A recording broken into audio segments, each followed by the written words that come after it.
할렐루야! 8월 13일 금요일입니다. 사사기 5장 19절부터 31절까지 말씀을 읽고 은혜 나누도록 하겠습니다. 왕들이 와서 싸울 때에 가나안 왕들이 무깃도 물가 다한악에서 싸웠으나 은을 탈취하지 못하였도다. 별들이 하늘에서부터 싸우되 그들이 다니는 길에서 시스라와 싸웠도다. 기손강은 그 무리를 표류시켰으니 이 기손강은 옛 강이라. 내 영혼아 네가 힘 있는 자를 밟았도다. 그때에 군마가 빨리 달리니 말굽소리가 땅을 울리도다. 여호와의 사자의 말씀에 메로스를 저주하라. 너희가 거듭거듭 그 주민들을 저주할 것은 그들이 와서 여호와를 돕지 아니하며 여호와를 도와 용사를 치지 아니함이니라 하시도다. 겐 사람 헤벨의 아내 야엘은 다른 여인들보다 복을 받을 것이니 장막에 있는 여인들보다 더욱 복을 받을 것이로다. 시스라가 물을 구함에 우유를 주되 곧 엉긴 우유를 귀한 그릇에 담아 주었고 손으로 장막 말뚝을 잡으며 오른손에 일꾼들의 방망이를 들고 시스라를 쳐서 그의 머리를 뚫되 곧 그의 관자놀이를 꿰뚫었도다. 그가 그의 발 앞에 구부러지며 엎드러지고 쓰러졌고 그의 발 앞에 구부러져 엎드러져서 그 구부러진 곳에 엎드러져 죽었도다. 시스라의 어머니가 창문을 통하여 바라보며 창사를 통하여 부르짖기를 그의 병거가 어찌하여 더디 오는가 그의 병거들의 걸음이 어찌하여 늦어지는가 하매 그의 지혜로운 시녀들이 대답하겠고 그도 스스로 대답하기를 그들이 어찌 노략물을 얻지 못하였으랴 그것을 나누지 못하였으랴 사람마다 한두 처녀를 얻었으리로다. 시스라는 채색옷을 노략하였으리니 그것은 수놓은 채색옷 1이로다. 곧 양쪽에 수놓은 채색옷 1이니 노략한 자의 목에 꾸미리로다 하였으리라. 여호와여 주의 원수들은 다 이와 같이 망하게 하시고 주를 사랑하는 자들은 해가 힘있게 도둠같게 하시옵소서 하니라. 그 땅이 40년 동안 평온하더라. 아멘. 네.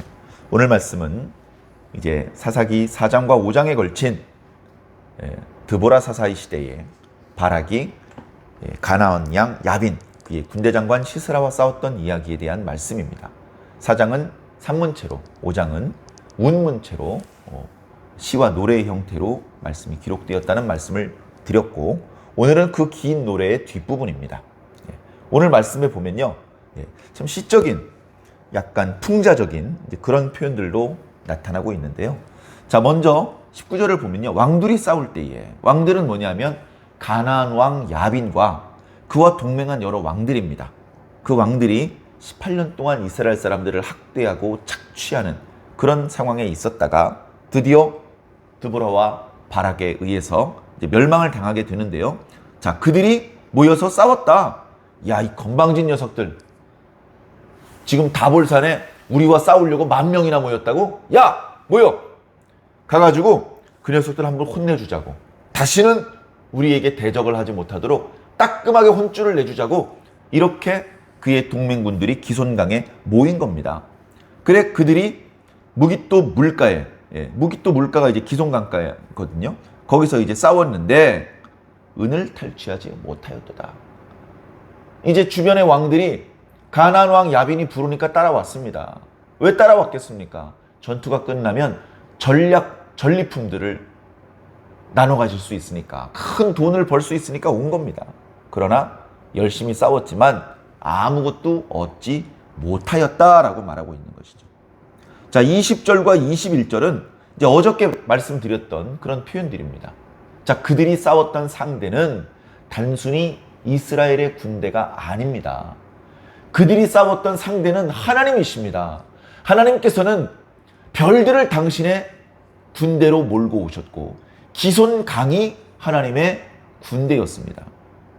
그래서 하늘의 별들도 그들과 싸웠다. 그리고 기손강이 그 연합군 이스라엘을 괴롭히려는 군대를 표류시켰다. 그렇게 말하고 있는 것이죠. 사람이랑 싸우다가 이기는 거지 하나님이랑 싸우다가는 절대로 이길 수 없습니다.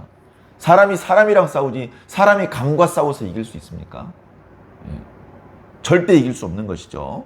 하나님께서 싸워주셨음을 이렇게 말씀하고 있습니다. 그때의 군마가 빨리 달리니 말굽소리가 땅을 울리더라. 그런데요, 이어지는 말씀이 오늘 말씀의 핵심적인 내용입니다. 23절 그리고 24절 이하의 말씀이 대비가 됩니다. 23절엔 이렇게 말씀하고 있습니다. 여호와의 사자의 말씀에 메로스를 저주하라.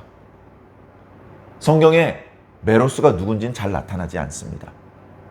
그러나 그는 저주를 받아야 한다고 말씀하고 있습니다. 왜 저주를 받아야 되느냐? 그들이 여호와 하나님을 돕지 않았다. 이스라엘의 적들을 물리치는데 아무런 도움을 베풀지 않았다. 우리가 어제 말씀을 묵상을 할 때 그런 말씀을 드렸습니다. 이 전투의 핵심적인 전력은 스불론 지파와 납달리 지파 사람들이다. 그들은 바락과 함께 죽음을 두려워하지 않고 용맹히 싸웠다. 그리고 스불론과 납달리 지파 사람들처럼 핵심 전력은 아니었지만 많은 지파에서 용사들을 보내어 주었고 음으로 양으로 지원해 주었다. 그러나 또 다른 어떤 지파들은 강 건너 불구경하듯이 자기 처소에서 떠나 도움을 주러 나오지 않았고 그저 자기 살 길을 개척하느라 바빴다. 고민 끝에 결국 출전하지 않기로 했다. 이런 말씀을 드렸던 기억이 납니다. 이제 그 지파들을 지목해서 하시는 말씀인지 또는 이때뿐 아니고 하나님께서 하시는 일을 돕지 않는 모든 사람들을 통틀어서 하시는 말씀인지 어찌되었건 메로스라는 단어는 구약에 잘 나타나지 않는데요. 이렇게 하나님의 백성이면서 하나님을 돕지 않는 사람들을 통칭해서 메로스라고 말씀하시는 것 같습니다. 너는 분명히 하나님의 백성 아니냐? 너는 이스라엘 12지파에 속한 자가 아니냐? 너는 아브라함과 이삭과 야곱의 자손이 아니냐? 그런데 너는 어찌하여 여호와를 돕지 않는 것이냐? 너에게는 저주가 있을지어다. 이렇게 책망하시는 말씀이죠. 그러나 반면 24절 이하의 말씀은요, 야엘을 축복하는 말씀입니다. 그런데 이 야엘은요, 이스라엘 자손도 아니에요. 이 사람은 겐 족속 사람입니다. 엄밀한 의미에서 이방인입니다. 하나님의 백성, 아브라함과 이삭과 야곱의 자손이 아닌 것이죠. 그럼에도 불구하고 그들은 이스라엘의 편에 섰고 하나님의 편에 선 사람입니다. 겐 사람 헤벨의 아내 야엘은 다른 여인들보다 복을 받을 것이니 장막에 있는 여인들보다 더욱 복을 받을 것이다. 왜 그렇습니까?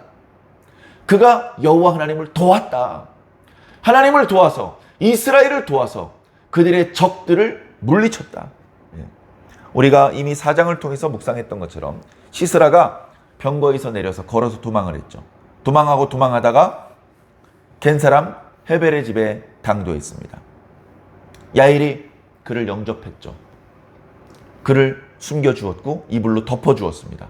목마르다 물을 달라고 했을 때 귀한 그릇에다가 우유를 담아서 주었습니다. 그리고 사람들이 혹시 나를 찾는다면 없다고 해라 라고 말했을 때 걱정하지 마십시오 하고 그를 숨겨주었습니다. 그는 안심하고 잠이 들었죠. 잠이 들었을 때 이 여인은 두려워하고 떨고 이걸 어떻게 하면 좋을까 당황하지 않고 너무나 자연스럽게 장막 말뚝과 그 방망이를 가지고 와서 잠들어 있는 시스라의 관자론을 꿰뚫어 버렸습니다. 시스라는 힘 한번 써보지 못하고 여인의 손에 죽임을 당했죠. 그는 꼬부라져 엎드러졌습니다. 27절에 보니까 구부러졌다, 엎드러졌다, 쓰러졌다 이런 말이 계속 반복됩니다.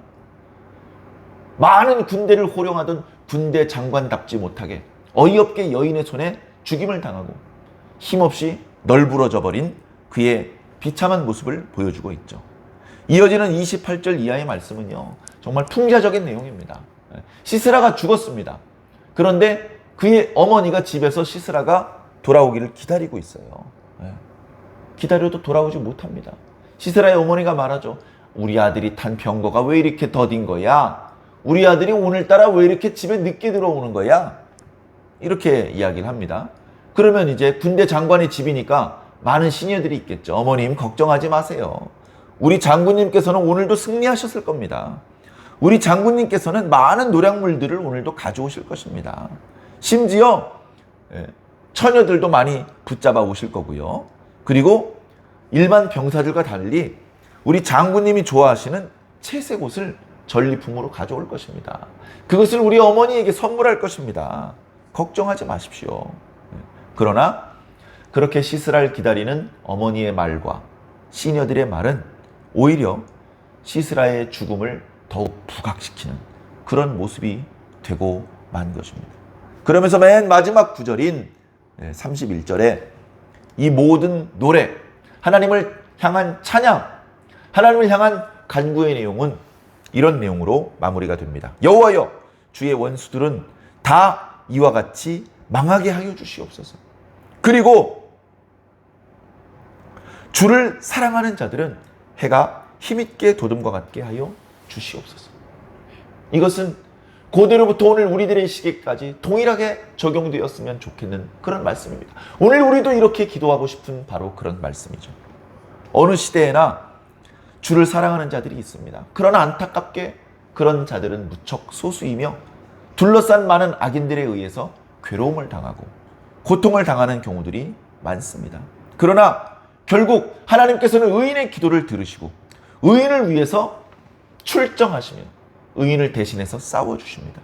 그래서 결국 하나님의 백성들을 대적하는 원수들은 바로 주님의 원수들이며 그들은 다 망하게 될 것이다. 그렇게 말씀하고 있는 것이죠. 그리고 반대로 그 악인들에게 몰려서 괴로움을 당하고 있던 당신의 백성들은 다시 힘을 얻어서 해가 힘차게 솟아오른 것 같이 항상 그렇게 힘찬 모습으로 살아가게 달라는 그런 간구로 이 노래가 마무리되고 있는 것이죠. 그리고 마지막에 그 땅이 40년 동안 평온하였다. 그렇게 보고를 하는 것으로 오늘 말씀이 이제 마무리가 되고 있습니다. 자, 대적들은요, 하나님의 백성들을 괴롭힙니다. 어느 시대에나 그랬습니다. 그 대적들은 하나님의 백성을 괴롭히면서 물리적인, 경제적인 이득을 챙기려고 합니다. 그래 많은 상황 속에서 의인들은 빼앗기고 또 도망가고 그런 모습으로 살아야 되죠. 그러나 언제까지 밀리고만 있는 것은 아닙니다. 하나님께서 그 의인의 간구를 듣고 계십니다. 그 의인들을 연단하시다가 결정적인 순간이 되면 하나님께서 등장하십니다. 하나님께서 등장하시면 전세가 역전됩니다. 상황이 뒤바뀝니다. 쫓기던 하나님의 백성들이 힘을 얻어서 대적들을 물리칠 수 있게 되고 의인들을 몰아붙이던 대적들은 혼비백산에서 도망갈 수밖에 없는 그런 상황이 전개되고 맙니다. 그 전투에서는 반드시 하나님과 하나님 편에 선 백성들이 승리하게 됩니다. 자, 문제는 누가 그 전투에 참여할 것인가? 누가 하나님의 편에 서서, 누가 하나님의 백성의 편에 서서 함께 싸울 것인가? 그래서 누가 칭찬을 들을 것이고 누가 축복을 받게 될 것인가? 또는 거꾸로 누가 이 싸움에 참여하지 않아서 저주를 받게 될 것인가 하는 것이죠. 오늘 말씀에 메로스는 하나님의 백성에 소속된 사람이었음에도 불구하고 하나님을 돕지 않고 하나님의 백성의 편에 서지 않아서 저주를 듣게 됩니다. 그러나 반면 하나님의 백성도 아니었고 이방의 여인이었을 뿐인 야엘은 하나님을 돕고 하나님의 백성의 편에 섰기 때문에 두고두고 축복을 받는 이름이 되었던 것이죠. 사랑하는 성도 여러분, 우리는 어느 편에 서야 되겠습니까? 우리는 누구의 편에 서야 되겠습니까? 하나님께서 우리의 편에 서십니다. 우리는 우리 편에 서시는 그 하나님의 편에 서야 됩니다. 하나님과 우리는 같은 편이어야 됩니다. 하나님의 백성이 왜 이렇게 고통을 당하죠? 하나님께서 살아계시다면, 하나님께서 우리와 함께 하시다면, 하나님께서 우리의 기도를 듣고 계시다면 우리가 왜 이렇게 어려움을 당해야 되는 거죠? 때로는 그렇게 탄식할 때가 있을지도 모릅니다. 그러나 우리의 고난은 영원하지 않습니다. 우리의 실패는, 우리의 패배는 잠깐일 뿐입니다. 잠시 후 하나님께서 등장하시면 모든 것들은 역전될 수밖에 없고 결국 하나님의 백성들은 승리할 것이며 승리의 노래, 감사의 찬양을 하나님께 부르게 될 것이고 그 기쁨과 그 평안을 누리게 될 것입니다. 낙심하지 마시고 끝까지 하나님의 편에 서서 최후의 승리를 얻게 되시기를 주님 이름으로 간절히 축원합니다. 아멘.